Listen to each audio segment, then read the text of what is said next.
बिस्मिल्लाहिर्रहमानिर्रहीम। अस्सलाम वालेकुम नाज़रीन। बनी इसराइल में एक शख्स चोरी, डकैती और कत्ल में बहुत मशहूर था और नहायत मामूली सी बात पर किसी को कत्ल कर देता था। होते होते उसके हाथ से 99 अफराद का कत्ल हो चुका था। उसके बाद उसके दिल में एहसास पैदा हुआ कि मुझे भी तो अल्लाह के यहाँ जाना है। चुनाचे ये फ़िक्र बढ़ता रहा और लोगों से मालूमात करते हुए सरगर्दा फिरने लगा कि क्या मेरी तौबा कबूल हो सकती है या नहीं।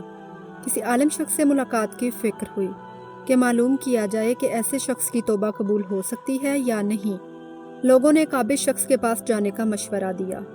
उस शख्स ने उस आबिद शख्स के पास जाकर मसला बयान किया और पूछा कि क्या मेरी तौबा कबूल हो सकती है और क्या मेरी मग़फ़िरत हो सकती है, जबकि मैंने 99 इंसानों की जान ली है। तो उस आबिद को मसला मालूम नहीं था, तो उसने अपनी अकल से क़ियास आराई की कि जो आदमी 99 इंसानों की जान ले सकता है उसकी मग़फ़िरत कहाँ से होगी। चुनाचे उसने कह दिया कि तेरी तौबा कबूल नहीं होगी। तो उस शख्स ने गुस्सा और जलाल में आकर उसको भी कत्ल करके 100 पूरे कर दिए कि जब मेरी तौबा कबूल नहीं होनी तो तुझे भी ख़त्म करके 100 पूरे कर देता हूँ। चुनाचे उसने 100 पूरे कर दिए, मगर उसके दिल में तरद्दुद बाकी रहा कि मेरी मग़फ़िरत की कोई शक्ल ज़रूर होगी। इसलिए उसने फिर लोगों से मालूमात का सिलसिला जारी कर दिया कि ज़मीन पर सबसे बड़ा आलिम कौन है, उससे जाकर मालूम करता हूँ, वो मसला बता सकता है। आखिर लोगों ने उसको बताया कि फ़लाँ जगह एक आलिम रहता है, उससे जाकर मालूम करो। चुनाचे उसने आलिम साहब के पास जाकर अपनी ज़िंदगी की कारगुजारी सुनाई और 100 आदमियों को किस तरह से कत्ल किया, सारा कारनामा सुनाकर मालूम किया कि अब बतलाइए कि मेरी तौबा कबूल हो सकती है या नहीं। क्या अल्लाह के यहाँ मुझ जैसे गुनाहगार के लिए भी मग़फ़िरत का कोई खाना है। तो उस आलिम साहब को चूँकि इल्म था तो उसने बतलाया कि तेरे गुनाह मुआफ़ करने में अल्लाह के यहाँ क्या रुकावट है। अल्लाह की रहमत का समंदर तुझ जैसे गुनाहगारों के गुनाहों से बहुत बड़ा और बहुत वसी है। चुनाचे उस आलिम साहब ने मशवरा दिया कि तुम फ़लाँ जगह सफ़र करके जाओ, वहाँ कुछ अल्लाह के बंदे रहते हैं, उनका मशग़ूला सिर्फ़ अल्लाह की इबादत है, उनके साथ मिलकर अल्लाह की इबादत करो और नादिम होकर अपने गुनाहों की मुआफ़ी मांगो, इंशाअल्लाह तुम्हारी मग़फ़िरत हो जाएगी। जब उस शख्स ने आधा रास्ता तय कर लिया तो मुल्कुल मौत आ गए और उसकी मौत हो गई।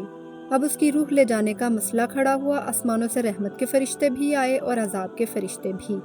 रहमत के फरिश्ते कहने लगे कि इसकी रूह ले जाने का हक हमें है, इसलिए कि सच्चे दिल से तायब होकर इबादत के लिए जा रहा है। और अजाब के फरिश्ते कहने लगे कि इसकी रूह ले जाने का हक हमें है, इसलिए कि इस शख्स ने कभी कोई नेक काम नहीं किया और पूरी ज़िंदगी मासियत में गंवा दी। इसी दौरान आसमानों से आदमी की शक्ल में एक फ़रिश्ता आया।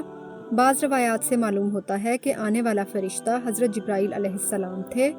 चुनाचे फ़रिश्ते ने तशरीफ़ लाकर उन दोनों तरह के फ़रिश्तों के दरमियान ये फ़ैसला किया कि दोनों तरफ की मुसाफ़त नाप कर देख लो कि जहाँ से आ रहा है वहाँ की मुसाफ़त करीब है या जहाँ जा रहा है वहाँ की मुसाफ़त। लिहाजा जहाँ की मुसाफ़त बहुत करीब हो उस शख्स को वहाँ वालों में शुमार कर दिया जाए। चुनाचे दोनों तरफ की ज़मीन नाप कर देखी गई तो जहाँ जा रहा था वहाँ की मुसाफ़त जहाँ से आ रहा था उसके मुकाबले में सिर्फ एक बालिश्त करीब है। चुनाचे फ़ैसला हुआ कि मुकाम मासियत से मुकाम इबादत सिर्फ एक बालिश्त करीब है, इसलिए रहमत के फरिश्तों को उसकी रूह ले जाने का हक होगा। चुनाचे अल्लाह की तरफ से उसकी मग़फ़िरत का ऐलान हो गया। हदीस कुदसी में आता है, मैं अपने बंदे के साथ उसके गुमान के मुताबिक होता हूँ और वो मुझे जहाँ भी याद करे मैं उसके साथ हूँ।